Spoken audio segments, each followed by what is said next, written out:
You wouldn't think it's a new season because Manchester United are going into the Community Shield final with 9 injuries, 8 of which are in defence, and this could trigger Manchester United into action. Could they finally be bringing in some players? Well, Matthias De Ligt and Mazraoui are probably the defensive reinforcements needed, and Ten Hag does want them in time for the Community Shield final. And with the deadline set by Leverkusen on Tar, Matthias De Ligt deal maybe have to be done by tonight. It may have to be done tonight. Will it be done tonight? That's the big question because United are preparing a second bid. New Ugarte terms are being discussed. Updates on Sander Berge, 25 million bid going in to complete a 25 million deal. Could these injuries be triggering Manchester United into action, or could they just be slowing United down? Wan-Bissaka injured, Lindelof injured. They cannot get those players out. They cannot get the funds in.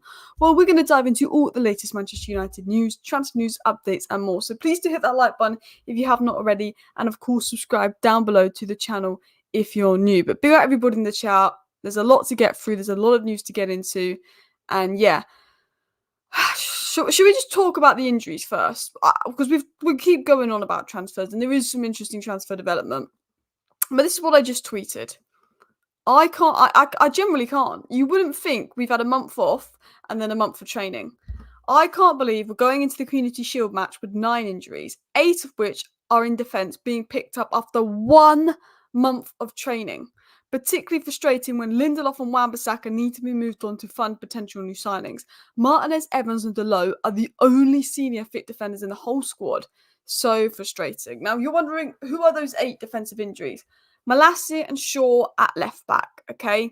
Euro, Maguire, Lindelof and Fish at centre back. And now we've got Wan-Bissaka at right back injured. Have I counted that wrong? Was that 7? Was that 7? I'm missing someone. Malacia, Shaw, Fish, Euro, Maguire, Lindelof. Maybe it's 7. Maybe it's 7. Maybe I've counted that wrong. But it's still an absolute joke. An absolute joke. It's like we've literally got Dalot, Evans, Martinez. That is it. We're going into the next season with those 3 players as our only fit defenders because Luke Shaw and Malacia are gone. You know, Will Fish, you probably would have had to play, maybe is gone. Not that that's the end of the world. Euro is gone. Maguire is gone. Lindelof is gone. Wan-Bissaka is gone. It's 7. I don't know why I've done 8. I must have miscounted there. But that is an absolute joke. When you actually think about that, that's not normal. You know, we've literally left last season where we've picked up on it. We've had a month of training and that many injuries. 1 single month of training and that many injuries. You've also got Højlund injured as well. It's just incredibly frustrating. I'm lost for words because we can't sell them because they're injured. We can't buy anyone till we sell anyone. We can't play them because they're injured. And the new signing's injured. I mean, it's just like we had this issue at the back last season. We thought, well, hopefully new season, 2 months off, it'd be fine. 1 month of being training. Within 1 month of training, Maguire gets injured, Lindelof gets injured, Wan-Bissaka gets injured, Euro gets injured, Shaw gets injured, Fish gets injured. Obviously, Malacia has always been injured, but it's an absolute joke. I mean, at this point, we could have kept Kambwala. The reason we let Kambwala go is we thought, well, we're not going to play you. You know, Kambwala, you can go because we're not going to play you. It wouldn't be fair. You know, we've brought Euro in. I tell you what, we probably need Willy Kambwala back. We probably need Willy Kambwala to come back into the squad because we have got literally nobody. Well, we've got players, but there's just no depth in defence. There's depth in defence, but there's none. We've got no Luke Shaw and Malacia, so our only fit left back is Harry Amas. Because Wan-Bissaka's out, so we can't stick Dalot at left back. I mean, I wouldn't be surprised if Man United signed Amrabat just so they could chuck him in at left back at this rate. Man United might think we need a left back, or we need a midfielder, or Amrabat can do both. Amrabat is been added to the Man United website again. I generally think they might just bring in Amrabat so they can get that left back signing and play him at left back. You can't even play Lindelof at left back. I mean, to be honest, odds on Anthony playing left back. I mean, it's going to be Harry Amas or Anthony at left back versus Man City. Ten Hag wants a signing ahead of the Community Shield game. That's obviously, I don't know, even if De Ligt and Mazraoui is done tonight, like being reported could happen, does that mean they'll be here for the Community Shield game? Who knows? It could be Anthony. It generally could be Anthony at left back. It's Anthony or Amas at left back, surely. Guys, we've got over 900 people watching, so please do hit that like button. And of course, subscribe down below if you're new. I do want to get into the news. Luke Shaw picking up an injury is so annoying. He's always injured. I like Luke Shaw, but he is always injured. The fact that he's picking up an injury is an absolute joke. But at the end of the day, I think he was rushed back for the Euros as well. I think Luke Shaw should have just took the Euros off. And, you know, Rashford looks really sharp. I think if Luke Shaw had took the Euros off, he would have looked a lot sharper. So let's dive into some of the news on Matthijs De Ligt. Leverkusen have set a deadline for Bayern regarding the transfer of Jonathan Tah, which expires tonight at midnight. Leverkusen want planning security, but Tah is determined to make the move. The deadline is not meant to affect the player's side and the agent's side. Tah wants to move to Bayern as soon as De Ligt will join United, regardless of when it happens in August. But essentially, Leverkusen are trying to say, we won't sell Tah unless Bayern buy him tonight. So there's a big emphasis on movement. Manchester United needs De Ligt done tonight because Bayern wants Tah done. Now, obviously, Bayern still think they could probably get Tah despite Leverkusen's deadline, but because of the deadline set by Bayer Leverkusen, Bayern Munich are obviously thinking we need to go and get Tah. But Bayern Munich cannot sign Tah until they sell De Ligt. So it's on Man United to really go out and buy De Ligt tonight. Bayern Munich may actually lower the De Ligt price just because of that desperation to sell and because they know that United are absolutely broke because they've walked away from Ugarte. They're pursuing a deal for Sander Berge. They walked away from Brandtweight. They got a cheaper alternative in Euro. Now, I still think United have got about 70 million to spend this summer without sales. I still think we have about 70 million to spend this summer without sales, but I think United are trying to make sure that money goes as far as possible by not then paying up 50 million on Ugarte when there's still a few red flags around that deal. And there's definitely a possibility that PSG could lower the Ugarte fee. There's actually a report coming out that Manchester United may discuss new terms with PSG over a loan deal for Ugarte, and we will discuss that later in the show. But there could be some heavy emphasis on United to get the De Ligt signing done. I do think, even with the lack of movement on sales, watch De Ligt and Mazraoui. And I know I said that last week, but last week we were literally told the medicals were being booked in and Wan-Bissaka was going to be sold, and we were lied to. But I do think because of these 6 new injuries that have been picked up, I think really do keep an eye on what is going on with De Ligt and Mazraoui. There's a deadline for Bayern to sell. Bayern must sell basically tonight. There's a deadline for it. I mean, I don't think that deadline super holds up. I think Bayern, if they want to get a deal, they could probably get it done. But I think the fact that we need someone in now, we've got an immense amount of defensive injuries, and Bayern have this deadline on the Tah deal, I do think that movement could massively step up as well. We will talk about Sander Berge. We will talk about other stories. We haven't budged in over a month for De Ligt. Unlikely we suddenly get it done, which is true, but then also weirdly untrue. It's like we haven't done anything for ages. Maybe we'll just finally get it done because we're like, boom. But at the same time, it feels like it's another Amrabat. It feels like De Ligt is the Amrabat where it's just going to drag to the end of the window because De Ligt only wants United. And because De Ligt only wants United, when it gets to the last day of the window and Bayern desperately want him in so they can get Tah, it may be one of those situations with it goes to the end of the window. You look at Bayern last transfer window with Palhinha, went all the way to the end, but it did fall through actually. They've got Palhinha this year. I think, it could be Amrabat where because Matthijs De Ligt only wants United, this move just drags to the end of the window. But the deadline, apparently, for those deals to go ahead is tonight. So it'll be interesting to keep an eye on. Do I expect the deals to be done tonight? No. Do I expect any movement tonight? No. But you never know. Let's go for 500 likes. We've got 1,100 people watching, so please do continue to hit that like button. And, of course, subscribe down below if you're new as we report everything on Injured FC. I mean, we basically are Injury FC at the moment as well. I mean, someone said even Andre Onana could be out. Oh, that's just embarrassing if that's the case as well. Shaw's becoming the new Martial. It's just becoming unbearable as well. It's the injuries. It's just becoming so frustrating. We can't do anything about it, and it's just so annoying. I'm just hoping that maybe this makes a step up for De Ligt and Mazraoui, but then the Wan-Bissaka injury could cause an issue with that.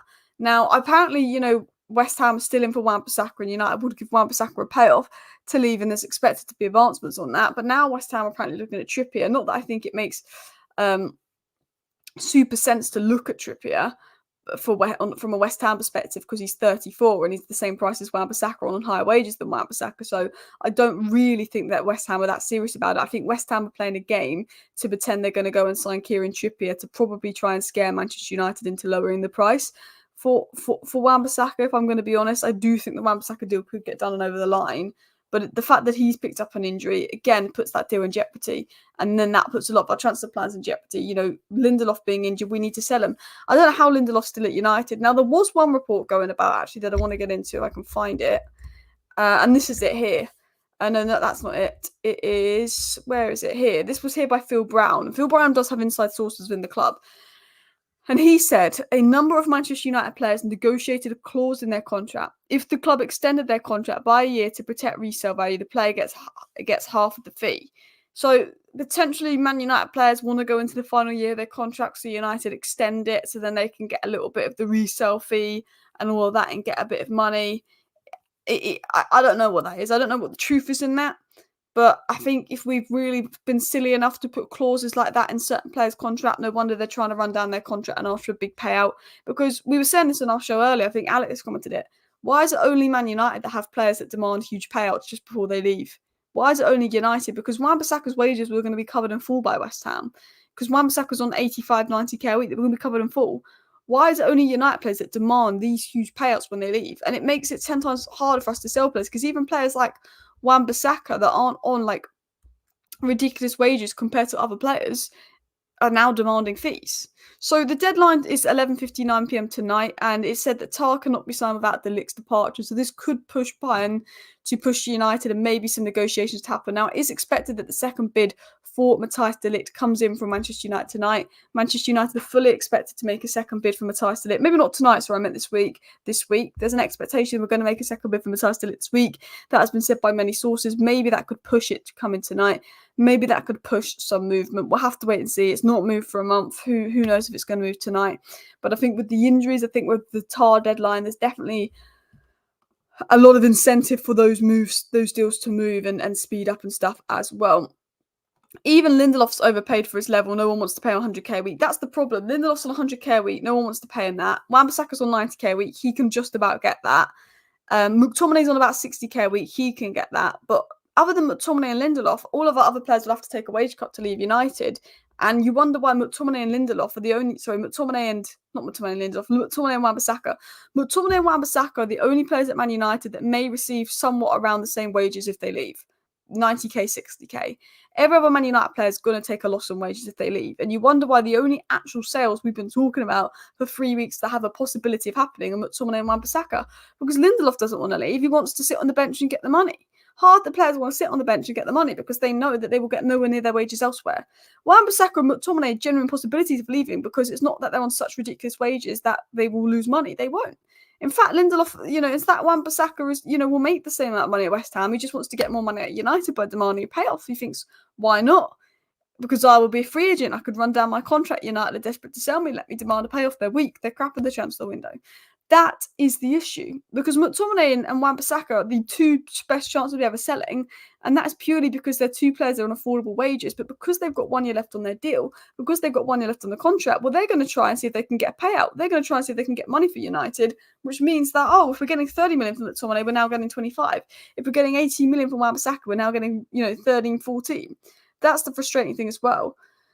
Plenty of other close players will take a pay cut for the sake of their careers, not ours. Yeah, there seems to be this attitude within our dressing room of I'd rather sit and rot on the Man United bench than take a pay cut for my career. We seem to have too many of those characters in the dressing room, and it's not a good influence on the club. It's not a good influence on the squad as well. There's still 3 weeks to go in the transfer window. I'm going to try and be as positive as I can. I agree.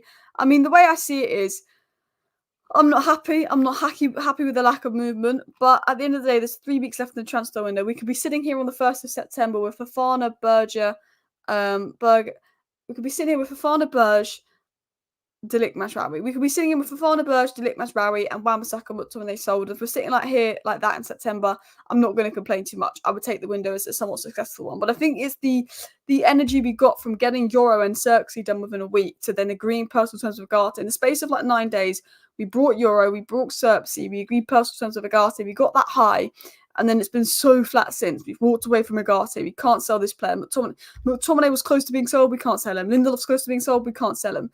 Wan-Bissaka's on the verge of being sold. Actually, no, it's 99% done, but we can't sell him. He wants money. It's like we've got this high of, okay, 2 signings done. Ugarte agreed. These signings look to go. For them 3 weeks since we went on tour of absolutely nothing. An absolute letdown. And it's just been an incredibly frustrating sort of turn of events in the transfer window as well. Running down your contract is what a whole lot of players do these days. So when they leave on a free, they will stay on high wages from the club they're going to, and that's the problem as well. They want their wages, and we've got too many money-hungry players at United. So if you just joined the chat, I want to talk about a few stuff. There's a deadline on the De Ligt deal today, but I want to talk about Berge to United, and I'm going to talk about a few other stories coming in. Sander Berge has said yes to joining Manchester United, and a tempting bid is being prepared. Manchester United are preparing a bid worth of a total of 25 million for Sander Berge, and that figure would be inclusive of add-ons as part of the deal. So Sander Berge for maybe 20 million plus 30 million in add-ons isn't, an awful deal. I think it's an all right deal. I think it's an all right signing, and I think with the desperation and situation we're in, get that deal done if that's what you want. Get it done. With the desperation that we're in right now, I can't believe I'm saying it, but just get it done. Now, the most important thing for me is getting De Ligt and getting a DM. And getting De Ligt and getting a DM. I think Mazraoui needs to come in because at least he can play left back and he can boost our defence. And we need potentially, De Ligt in as well. De Ligt and Mazraoui almost need an ASAP because of the injury issues we have going into the first game of the season. And Berge is another signing we should get done. Hopefully, we can get De Ligt, Berge, and Mazraoui done and over the line. Ideally, they lower the Ugarte fee. We go back in for Ugarte. We can agree a loan deal for Ugarte. Ideally, we can get some advancements with Yusuf Fofana because we are in talks with Yusuf Fofana's camp. But if we can get some kind of movement, I will take it. Is there any positive news today? Well, there is, because of the injuries, maybe an expectation there's going to be movement if that is what you call a positive news. But the injury is just annoying. Berge is an upgrade, to be fair. I like Sander Berge. Is Sander Berge in my top 5 names I'd have as a DM at United? No. He's my Endo type signing, so then you can get an Adam Wharton next year. I'm okay with Sander Berge coming in. I know a lot of people don't like it. I know a lot of people are negative about it, and I can understand it. I have no issue with Sander Berge coming in, if I'm going to be honest. Is he in my top 5 players I'd sign? Absolutely not. Is there players I want more than him? Absolutely yes. Do I have concerns? Yes. But you know what you get with him. He can do a job. He can be that stopgap signing. Do I want United to be doing stopgap signings? No. Did I say at the beginning of the window we need to stopgap signings? Yes. But with the position we're in, our inability to sell, the injuries we're getting, our inability to buy, we're at a point where I'd say, yeah, you know what? I'd settle on Berge being our Endo type signing so we can do what we want to do next year. He's a tidy player. He's comfortable on the ball. That's what I'd like to see.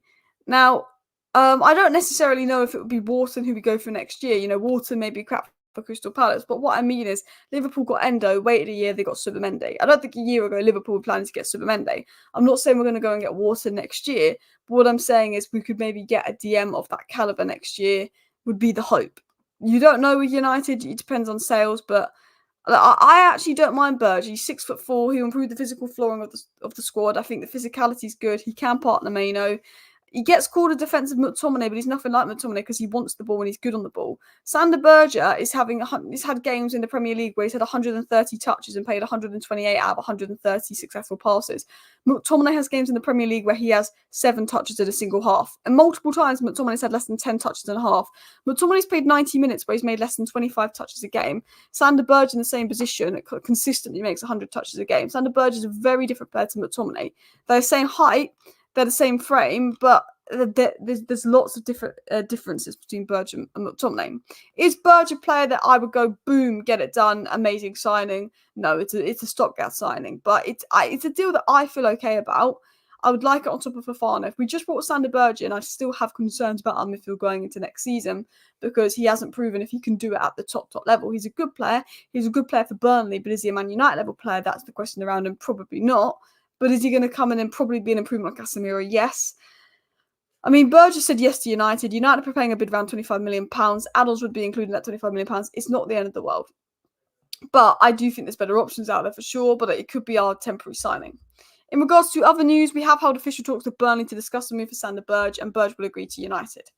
What else do we know about midfield? Ten Hag was asked on whether he wants to strengthen Man United's midfield. He said, I don't go into details of what we're working on. We know what we are doing. We are in a good position with the squad and we just have to wait. Be patient. At the right time, we will tell you. That's what Ten Hag said on signings. In other words, that's Ten Hag saying, well, I want a new signing, but I'm not going to say anything because that's not fair. La-di-la-di-la-di-la-di-la. He said, we're working on stuff. We'll let you know. That is Ten Hag saying we are working on a new midfield signing. we know you want a new midfield signing. Now, one player that's been spoken about is Ugarte, but could Man United go back in for Ugarte? Now, it has been said on Ugarte that PSG is still looking to offload Ugarte this summer, and Manchester United may enter negotiations to discuss new payment terms if PSG are willing to lower their 50 million valuation, which the French club might be forced to consider. A loan is still a possibility, despite Man United looking elsewhere at Sander Berge and Fofana in recent days. I wouldn't say completely rule Ugarte out. Apparently we're making a bid for Sander Berge. Apparently we're going to step up business for Sander Berge, but I wouldn't completely rule Ugarte out. PSG need to sell Ugarte. PSG want to sell Ugarte. PSG want that movement, and no one's going to give PSG 51 million for Ugarte. Even if Man United walk away and another club gets a personal terms agreement with Ugarte, they're not going to give PSG 51 million, because at the end of the day, they know that PSG want to sell this player after 1 year, and PSG need to make a loss on this player. PSG won't want to keep Ugarte around because they've got João Neves as his replacement. They can't keep, Ugarte around because he's not going to play, which means he'll lose even more value and he'd be available for even cheaper the following summer. The player wants to go.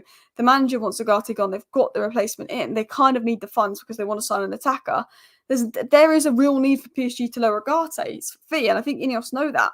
I think Ineos know that PSG may need to lower the Ugarte's fee, and I think if David Ornstein came out tomorrow and said, "Bomba, Manchester United have agreed a £25 million deal with Burnley for Sander Berge," I generally think that we'd find out that PSG had contacted United and said, "You know what, we're lowering the Ugarte price, you can have him." I think PSG believe and have probably forgot that Ineos have come in, and Ineos aren't, Murta and Arnold. I think PSG believe that if they hold out on Ugarte, we'll just come in and give them the money they want because it's United and they're going off the old rep. I don't think they've realised that this isn't Murta and Arnold. We've walked away from Bramford already to get Ugarte and De Ligt. I think it's one of those deals. Now, there was a report of a gentleman's agreement between Man United and PSG saying if we didn't try and get João Neves, they'd lower the fee for Ugarte, but that doesn't seem to be the case as well. Guys, please do hit that like button. Of course, subscribe down below to Alice Talks Football if you're new and want to stay up to date on all the latest news as well. Do you think McTominay will leave? Who knows? Who knows at this rate as well. McTominay's a good goal scorer, but other than that, he doesn't do a lot. Like, Sander Berge is a lot better on the ball. He can be involved in build-up and stuff that McTominay can't. The only worry with Sander Berge is if we're giving 100k a week, that's an absolute joke. There's no point giving 100k a week. He's not a 100k a week player. Tar is going to Bayern. Well, if Tar is going to Bayern, then De Ligt is coming to Manchester United. That's the situation. If Bayern can get a deal done for Jonathan Tah, then De Ligt will be Manchester United bound. But again, could Man United step up for Matthijs De Ligt? I'm not sure. Man United may step up for Matthijs De Ligt. The deadline is tonight. They may get a deal done. I think it's one to watch to see if there's movement on the De Ligt case, particularly with the defensive injuries and Bayern's desperation to sell. But ultimately, I still think De Ligt could drag on and go to the end of the window as well. I mean, De Ligt could be an Amrabat that drags on as well. Someone said, "Here we go." Where's the? Has there been a "here we go"? Has there been a here? Let me just check the news, or are you just saying "here we go" because a deal is close? Let me just check the news. But people are saying "here we go." I've had 3 people say the word "here we go" in the chat, but for Richard Romano's not put anything out, so I'm assuming you're just talking like "here we go," a deal was close.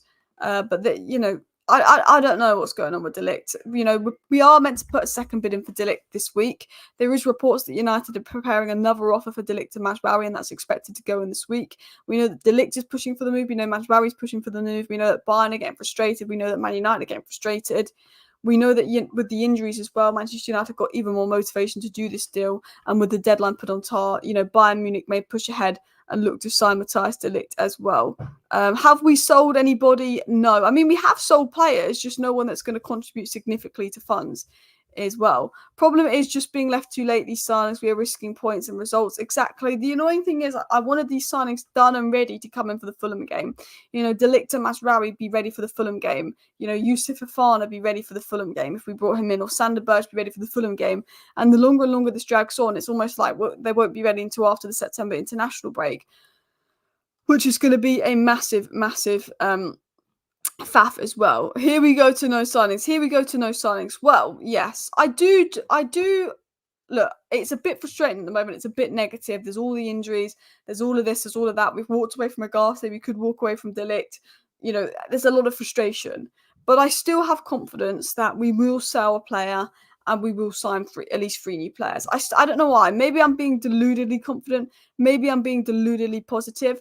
But I actually do have some confidence that I'm not going to, if we get to August 29th and the transfer window is still looking how it is now, you're going to get a rant out of me. But we've got 3 weeks left in the transfer window. I still expect movement to happen. I still expect deals to happen. I do expect Man United to get busy, to get their hands dirty. So if I'm going to be totally honest with you guys, I'm not overly concerned yet. It's annoying. I want us to sell. I want us to hurry up and sell. But I'm not in a position where I'm overly concerned about things as well. Let's continue on as well. So there's possibilities that PSG could lower the Ugarte fee and all of that as well. So let's dive into the next story. Obviously, Ten Hag says that Maguire, Lindelof, Wan-Bissaka and Luke Shaw all doubts for the Community Shield. We also know that Yoro and Will Fish are out as well. We also know that Tyrone Malacia is out. Højlund, Fish, Yoro, Martinez isn't injured. Why is Martinez there? Why is ignore that at the bottom? I don't know why it says Martinez is there. Højlund, Fish, Yoro, Shaw, Malacia, Maguire, Lindelof and Wan-Bissaka are all out ahead of this game. I mean, Martinez, I don't know why he's on this list, but it's incredibly frustrating. Ten Hag was then asked about De Ligt and Mazraoui. Ten Hag's been asked about injuries. Are you going to push ahead for De Ligt and Mazraoui? And Ten Hag was asked if he was pushing for De Ligt and Mazraoui. And Ten Hag's response was this: we need a big squad. The format of European football is going to change too. We need a group of players that is going to cover all these games. And the 2 names I just mentioned, he said, I can't address specific names. That this is not nice towards these players and their club. But Ten Hag is saying, look, we need a bigger squad. We need this, we need that. And that is a real indication of, I think, Ten Hag wanting these signings in and wanting these signings done. It was also said as well, the interviewer said, assuming you have your entire squad fit and available this season, what can we expect of Manchester United? And Ten Hag said this: we have shown that we can compete with the best teams in the world and we can beat them. To do this consistently, we need a fit squad. And Ten Hag is saying we need depth in the squad because of injuries. We need a fit squad. And I generally believe if you get De Ligt in, you get Mazraoui in, you get Sander Berge in, you get Youssouf Fofana in, you get those 4 signings in because we've managed to sell Wan-Bissaka and McTominay, which is a lot easier said than done. I do think we can be in a very solid position going into next season, like I generally do. Is Fish officially part of our first team squad this season? He's not really played well at the Championship. Well, he wasn't in Championship. He was Scottish League, and he was quite good there. Will Fish was told that he would get minutes for United this season if he stayed, weirdly, because I think of just lack of depth. If we didn't sign a second centre back, Will Fish was going to stay and potentially get minutes for United. But I do think, the core of the squad can be good with a few sales. In fact, I'll show you what I tweeted, actually. I'm going to show you what I tweeted, then I'm going to get into the next story. But it's literally like we just need Wan-Bissaka and McTominay to be sold, and we can then build a good basics. So rebuilding a team starts from the back. Bringing in De Ligt and Mazraoui would help sort out the defence. If funds are tight, considering Berge as an endo-type signing and going all out for Wharton in 2025 would be ideal.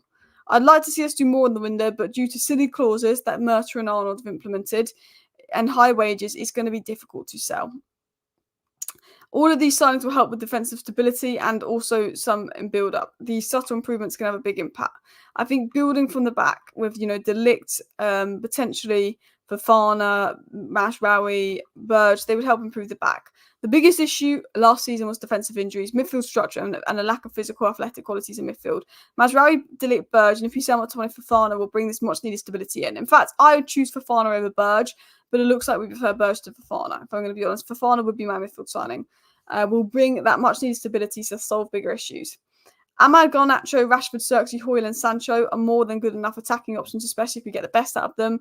Mount is basically a new signing, and we know what Bruno brings. Attack, not really a problem. If we improve defence and midfield, I think it will naturally improve our attacking play as well. If we can get the best out of our attackers, the quality is there. This summer is about building a foundation, and next summer we push on. And to build a foundation, Mazraoui, De Ligt, Berge, Fofana could be the players. Next summer we go for potentially a bigger midfield signing or that big Braithwaite signing or that big wing signing. But I think, as you build teams out from the back, I have that element of confidence of those 4 signings could be good and those 4 signings could make a decent impact as well. I'm trying to see what else I put out as well. But yeah, this is what I said here. Berge, Fofana, De Ligt and Mazraoui, needing Wan-Bissaka and McTominay sale to make it happen. But I do think these 4 signings put us in a solid position. And I will stick with that. I think those 4 signings aren't bad signings. I think those 4 signings do put us in a solid position. They too put us in a good position going forward. And I think for me, I'd rather us sign defensive players and midfield players than attackers because we need to sort out the defence and attack. Saeed, you're absolutely spot on. We are screwed with injuries. We need to get De Ligt and Mazraoui done now. I'm hoping the only good thing that can come out of these injuries is Ineos to just spend the money because there's definitely the money there for De Ligt, but we're just trying to get him for a bit of a bargain price. I think 40 million, 42 million that Bayern are asking is fair for De Ligt. I get PSG are taking the mick a bit of Ugarte because they're trying not to take a loss on a player they want to sell after one season. I get walking away from Braithwaite because the fee is a joke. But if I'm thinking right now, if I'm Ineos and those injuries, even the likes of Will Fish, players that aren't really important getting injured in defence.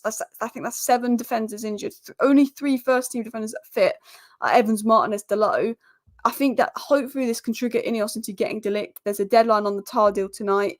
Maybe it can trigger some kind of movement. Second bid is expected, but it's just so frustrating because we need a backline. And I think, Berge, Fofana, De Ligt, Mazraoui, at least it gives us defence for a core and a solid foundation for the squad. So we can somewhat establish ourselves and start playing some football this season. And then next season we can maybe go big on signings. But I think it's the lack of sales, the lack of movement, the silly wages we give out, the silly clauses we give players, the attitude of players rather wanting money than playing regular football. Just putting us in a really frustrating situation at the moment as well. A really, really frustrating situation. Let's hope our wingers actually start crossing the ball to the strikers instead of shooting. Thing is, I don't have any issue with our wingers. Like, Ahmad, I think, is brilliant quality. Garnacho, I think he can really make an impact and is good. If Rashford's at his best, Rashford's good. If Sancho's at his best, he's good. If we get the best out of our front line, I think we're in a good position. If we can get the best out of our front line going forward. Yes, I would have loved De Ligt, and missing out on De Ligt was painful. But I think with just the defensive injuries we've had and the midfield issues we had last season, I can understand prioritising defensive midfield over attack. In an ideal world, we would have signed De Ligt, we would have signed Yoro, we would have signed Braithwaite, we would have signed, obviously, Zirkzee, who we have signed, obviously. We would have signed, Ugarte, and we would have signed like a Subamende. In an ideal world, we would have done something like that. But unfortunately, we can't. Someone said the Tar deal was off. I don't know if the Tar deal was off. Paul have McAllister and Subamende in midfield, and we struggle to get rid of McTominay. I mean, potentially McTominay will be sold, but it is just incredibly frustrating at the moment. I mean, someone's saying that the Tar deal was off. I'll have to keep an eye on that. If the Tar deal was off, then that is a indication that De Ligt deal could be off, but there's no updates on that right now. De Gea is close to joining Fiorentina, by the way, guys. That deal is close and it could be done and over the line very, very soon. Guys, please do hit that like button. Of course, subscribe down below to Alice Talks Football if you're new. And if you want to stay up to date with all the latest Manchester United news, transfer news, updates, and more, make sure you are subscribed to the channel. I go live every single evening on the channel, keeping you guys up to date on the news. I also do a live in the morning, and then I also do something called the Late Night Roundup, which is a 10-minute video that comes out around 10 p.m. every day, which is just there to keep you guys up to date on all the latest Manchester United news and more. So we're going to get into some more news stories. We're going to get into some more things coming in, and that is that interest in Casemiro and Eriksen is scarce at present. Man United want to sell Casemiro. Manchester United want to sell Eriksen. But as things stand, because of their wages, because of how poor they were last season, it is going to be a difficult one for us to do. I'd like us to sell them. I'd like us to push ahead with the sale. But it looks like it's going to be a difficult one to do. Is Subamende to Liverpool done? No, it's not done, I don't think. I can check. There's not been like a here we go or anything, but Liverpool are going all in for Subamende. They're going to pay the money. They're going to pay the release clause. And the player apparently wants to come because there's a feeling Subamende to Liverpool will be done, but there's nothing done and official yet as well. Regardless of the potential sale of De Ligt, Atar will not join Bayern, apparently. Interesting. So this is one to keep an eye on. This is one story that's going to keep an eye on now. So this has come out from... let me search this up here. Because obviously the deadline for Tar is tonight. Whether this is a game... Now, the one thing we've got to remember is that there's obviously a real possibility that this could just be like a big game from Leverkusen to scare Bayern into just accepting our bid for De Ligt, so then they can go and buy Tar. It could be like a little bit of a tactic by Leverkusen. You never know, just to hurry them up because they're fed up to say, "Oh no, he's not coming to you now" as well. But yeah, someone said we should offer Casemiro to Saudi. I mean, we've done that, but we're just not able to sell him, if I'm going to be honest as well. I don't think we have much funds left without sales. Otherwise, we would have got another signing done. I think, yeah and no. I think, we apparently, according to Duncan Castles, we made a 42 million bid for Ugarte. And we have made a bid for both De Ligt and Mazraoui, but obviously that does depend on the Wan-Bissaka sale. But I do think there's money there to be spent, and I still think we could get De Ligt in without another sale. But I also think United are thinking, well, do we go for Berge? Do we go for De Ligt? I think there's one more signing we can make that we don't need to sell for, potentially two. Potentially two, but I think 3 or 4 we would need sales. I think we just need McTominay and Wan-Bissaka to go. I'm going to get into the next story. I'm going to get into some more news because there is a lot to get through as well. The next story is this. Ten Hag spoke about Sancho. He said that Jadon Sancho can play across the whole front line. He's an option for more than one position, and it depends how you set up the team. You can look at your own tactics, opponents that fit the best, and Sancho had abilities you can use in-game tactics for the next game. Said that Sancho could be used centrally this season. It was also said on Zirkzee. Ten Hag said that Zirkzee and Højlund can play together. They complement each other well, and Ten Hag may have a plan to play both Zirkzee and Højlund together. It was also said by Ten Hag that Joshua Zirkzee is not as fit as the rest of the squad. Last Monday was only his first session with the team. Could he make minutes versus City? He said yes, he could, but it will be based on the impression he gives us this week in training. So we could see Zirkzee versus Man City, but it's based on the impression he gives in training. And De Gea is very close to joining Fiorentina. It's also being reported. De Gea is about to find a club in Italy, which is good because De Gea is a good keeper, and I think, you know, the lack of suitors for him was probably due to the negative image he gets online where people make him out to be a lot worse than he was. Like, I understood why Man United sold De Gea, and I completely understood why United wanted to move on David De Gea, absolutely, but there was this negative image online of David De Gea being absolutely awful. I think people just assumed because of the ways people spoke about De Gea online that he was awful. He's not the best on the ball, but he was still a good keeper. That I'm quite glad that it looks like David De Gea is going to find a club as well. Bayern want to get rid of De Ligt's wages anyway. He's the only high-wage player they can sell at the moment. Yeah, I think there's a possibility that United and Bayern will get something done for De Ligt. I still think we're going to sign De Ligt, and I still think we're going to sign a DM. Regardless of what happens, maybe I'm being too positive, but I still think we're going to sign De Ligt in the DM. I don't think Ineos could go into this window not without centre back and DM. I don't think we could go into the season without centre back and DM, because if we go into the season, let's say we go into the season and we do not sign any more players, no matter how we do, Ineos have no right to sack Ten Hag. If we literally went into this season with the only new additions being Zirkzee and Euro, you're hanging Ten Hag out to dry. I think Ineos know that Ten Hag's going to need another centre back and another DM if we've got any chance of just having a somewhat decent season, because the Premier League is competitive. The injury situation at this club is a joke. I think Ineos will know that 100%. But yeah, I think Wan-Bissaka taking out to ransom 7 million. I think we can agree at 1 or 2 million payoff for Wan-Bissaka. He's only on 4 million a year, so I'm not sure why he's asking for 7 million as well. Something has to give on De Ligt one way or the other. It's been 6 weeks now, says Alex. Absolutely. I mean, the deadline is tonight that Leverkusen have set. Maybe we see movement tonight. Who knows? I mean, the thing is, the longer and longer it drags on, I think the closer and closer we are to a breakthrough. And maybe we'll finally get the breakthrough today. But I think something's got to give. But, you know, buy and want to sell. We want to buy. We look at the injuries we've got. I generally think there's got to be some movement soon. United are pushing for a midfielder. United are pushing for another centre-back. I think Wan-Bissaka demanding silly wages isn't helping. I think Lindelof being injured, McTominay stalling, a lot of things aren't helping us, to be honest. But listen, people, please do subscribe down below if you're new. I'll be back tonight with the 10-minute roundup. There's a lot to keep an eye on, because if De Ligt is going to be done, De Ligt could be done tonight. I don't think De Ligt's going to be done tonight, but there is a deadline on the Tar deal. There's some movement. That deal could be off. We could get some advancements. It could be some bad advancements. It could be bad news. It could be the deal's off. It could be absolutely nothing new again, which is probably the most likely case. Or there could be some big advancements in regards to De Ligt and his future. But I want to thank everyone for tuning into today's live show. Please do hit that like button on the way out. Of course, subscribe down below if you're new. Thank you for watching. Bye.